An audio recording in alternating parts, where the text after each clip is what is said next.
This is World Comics Review, and I got a new bit of gear. It's this, as you can see, mini camera. So yeah, it's a pretty standard eBay cheap body camera thingy. We have to hold it up. So it's actually got metal construction, so pretty reasonably strong. You can adjust the angle of the camera itself, so you can lay it down or clip it with this clip, put it in a pocket. And yeah, it does a 1080p, 720p and 480p, or a VGA, I guess you call that.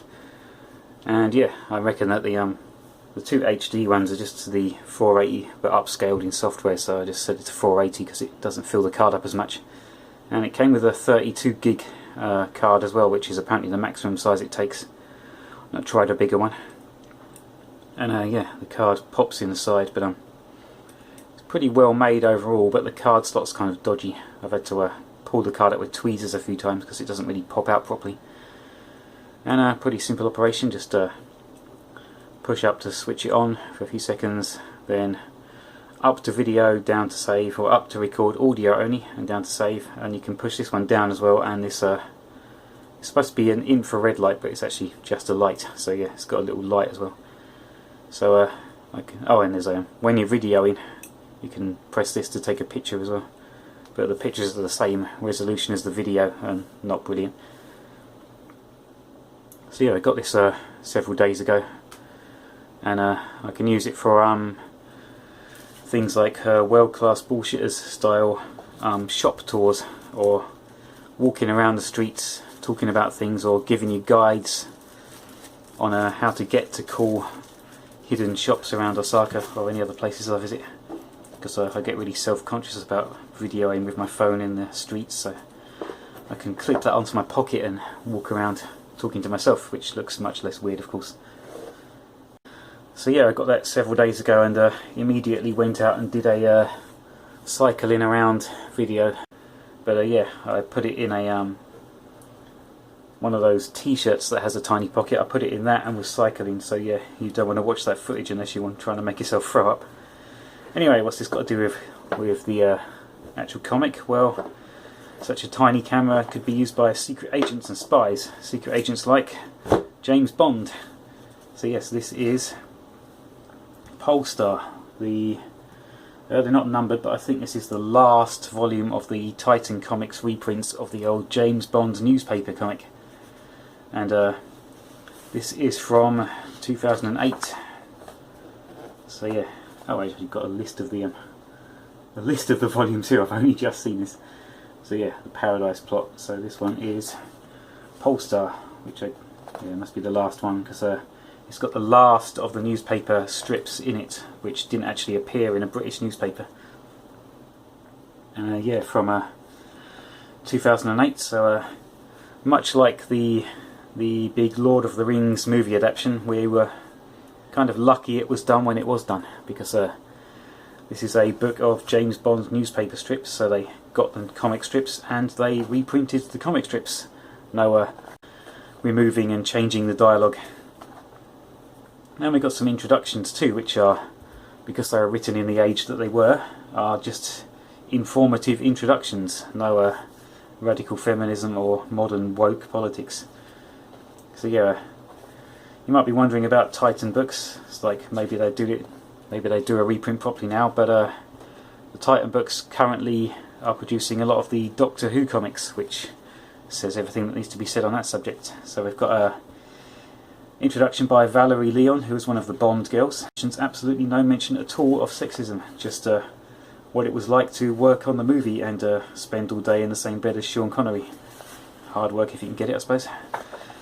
Right, and this is a article about the house where James Bond was written. So yeah, Ian Fleming's house in Jamaica, which has servants, which are so yes, a rich white guy has black servants, even though he paid them.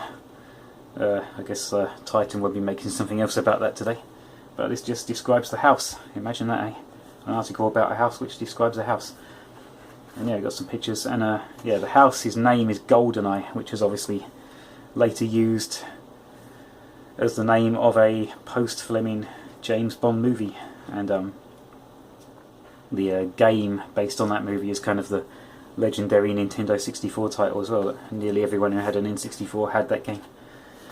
So yeah, description of the house, which you can still rent and stay in it today, and it's pretty much as it was in the 60s, but there is a kind of hidden away TV that pulls down, but otherwise it's pretty much the same as it was, and there's still servants there who bring you food and stuff, or take you out to an island which is counted as part of the houses, ground on a boat. So yeah, nice holiday if you're a billionaire. And we have Zigzag, which is a Chilean comic publisher who made their own James Bond comics in Spanish throughout the 60s and early 70s.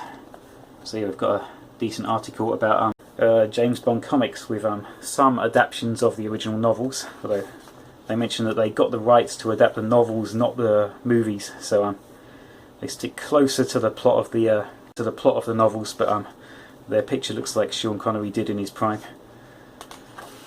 So yeah, a article about a comic produced by a comic publisher.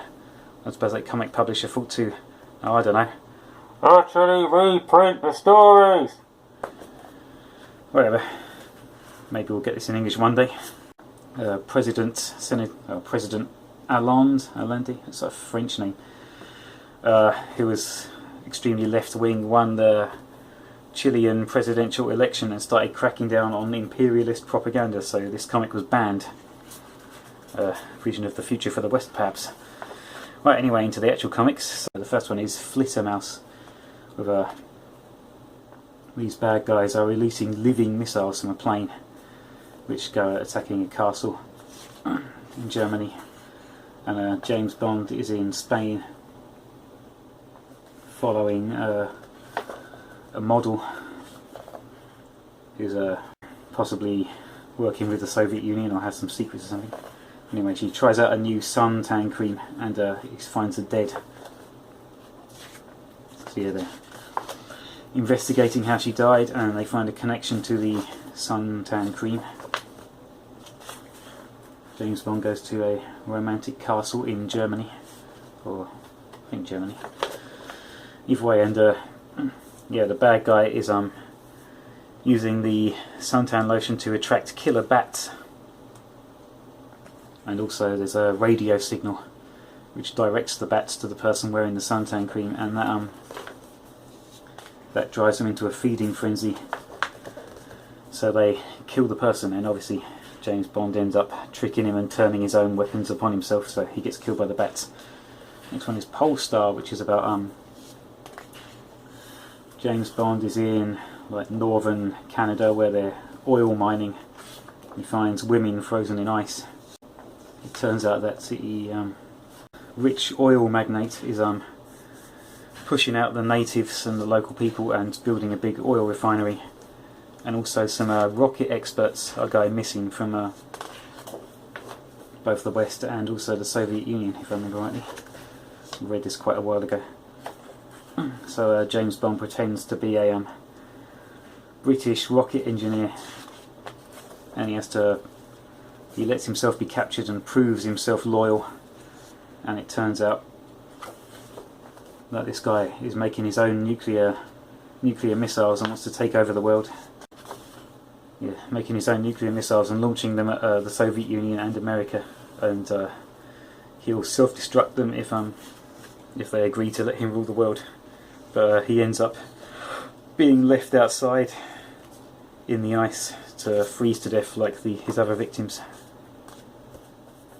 I don't remember this one at all. Oh yeah, right, so one of the bad guys have created a perfume which kills people somehow. This is basically Flitter Mouse again. What's the name of the perfume? A Spectre de la Rose, which sets off alarm bells. So yeah, this woman's working for the bad guys but changes sides, seduced into changing sides. James Bond is sneaking into the bad guys. They end up putting him in a remote control plane and sending him to Britain to crash into the Houses of Parliament, but he is able to smash the window to let the gas out, which is keeping them obedient, and then overrides the remote control, flies the plane back to the ship, jumps out at the last second, and it blows up. Okay, Snake Goddess. Oh yeah, this is back when I was at university and these volumes are coming out, I was collecting these books because the artwork looked like this, like pretty good newspaper comics artwork. Oh, this is the original artworks are long since lost, so these are actually scanned and cleaned up from the newspapers, which is looks kind of scratchy, but pretty nice artwork. But then at some point they changed the artist to this style with really big, it's not too bad on this page actually, but yeah, really weird overly lined faces and dark shadows. So yeah, I was collecting the volumes in order, the adaptations of the novels, and they changed to this artist and I went right off it. But I found this one much later in Japan for just 510 yen, which is a pretty decent price for such a big book, so I might as well get it. And yeah, this one is a oh yes, so the newspaper comic ended in 1984, so a bit late, but yeah, there's a famous punk singer is coming to the UK, a Swedish punk singer, a rock singer, is coming to the UK, and there's a very snake themed act, and a snake tries to kill Moneypenny as well. So James Bond goes to interview her, and while he's there they see a really gigantic snake appears in the west of England, so he goes to investigate that, and the snake has really hot breath, like nearly breathing fire, and it turns out that the punk singer is in league with a Sri Lankan businessman, and the giant snake is actually his submarine. Yeah, he's got some evil plot, and he wants to launch nuclear missiles and blow up the world or something. Yeah, lasers and even more advanced weaponry. He's got the Snake Goddess captured in a tube of some kind, and he also likes snakes, so he's got a kind of on-board room for them. But James Bond pretends to want to join him, but actually double-crosses him, and he's about to blow up an American ship. He ends up being strangled by one of his own snakes, and the captain was launching look at this piece of half face. The captain was launching a missile on the orders of the captain, but it can't be stopped, but it's still going to explode. So they have to get everyone out, and then it sinks and blows up. And the last one is Double Eagle, which it says is set in Australia, but it's actually set in Portugal and Germany.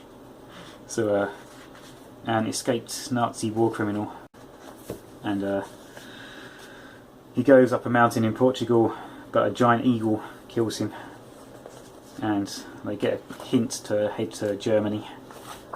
So James Bond goes there. Somebody else was kidnapped by somebody, and they reckon he was kidnapped by the East Germans, but he's escaped and is really nervous, and he's trying to contact British intelligence, but they have to arrange loads of secret signals.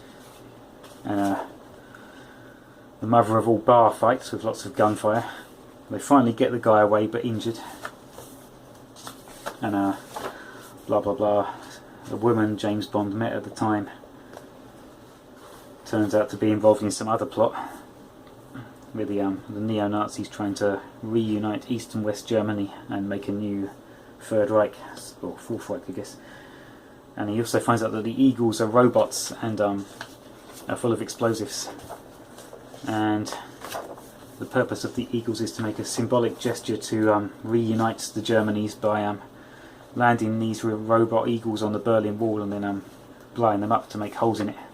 Although, as you can partly see from this diagram, the Berlin Wall wasn't just a wall, it was actually two walls with a huge kill zone in the middle. But yeah, anyway, they do actually blow the holes in the wall, but Britain stands in the middle of America and Russia and tells everyone to calm down. And that's kind of the story just kind of ends like that. So yeah, the plot succeeds but doesn't do anything. And here's a list of the newspaper strips, starting with Casino Royale and going to Double Eagle, so the last one. So yeah, from Flitter Mouse to Double Eagle are the last strips, so that's why I'm assuming this is the last book. Here's a list of the books. So yeah, I'm pretty sure I've got Casino Royale, Dr. No, and maybe Goldfinger. And then the artwork changed in this one, so I stopped getting them. So yeah, James Bond newspaper comic.